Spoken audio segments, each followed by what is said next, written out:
The Buccaneers Season 2 is a little more extravagant than I would have liked. To be honest, I still feel concerned, but the third episode gives me hope. When misunderstandings dominate the positive aspects of a series, you know it's getting boring.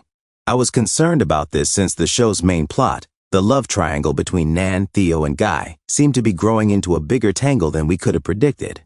On top of that, there was the Cora subplot, which really annoyed me. I don't understand why Lizzie keeps getting into these strange situations, as though she hasn't already had enough hardship.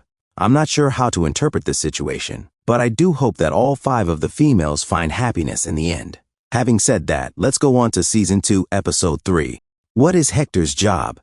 Theo confronts Nan about Guy spending the night before the wedding in the castle at the start of the 3rd episode of the Buccaneers. Nan doesn't lie to him when he asks if they were in bed together. Additionally, Theo assures his mother that it's none of her concern when she arrives, but she naturally fears that Nan will tell him about her own involvement.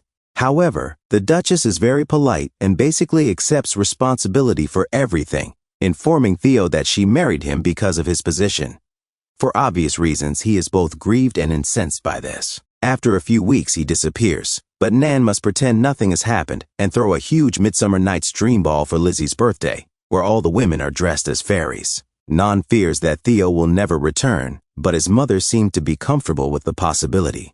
Conchita is still putting up with Cora's obnoxious behavior, despite her best efforts to maintain her composure. In addition to not believing that Conchita and Richard are happy together, Cora is now labeling her old and basically useless, and her demands are so high that no guy will be able to meet them, or so we suppose. Conchita had nearly given up on Cora, but Cora realizes it's true love when she and Richard have a private time at the party.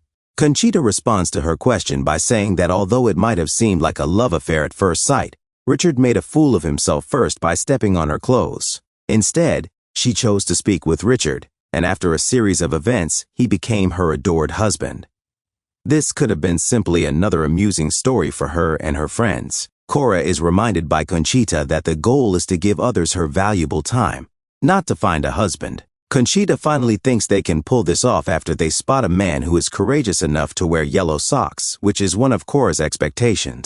The Dowager Duchess manages to make time for her own romance despite her son's problems. For his particular occasion, Hector's father unexpectedly enters the castle. He appears to have escaped, and the Dowager, like Nan, made the decision to prioritize power over love all those years ago. She probably never shared that anecdote with Theo. Everyone appears unconcerned as they dance together. That's what happens when your son gets married, I suppose.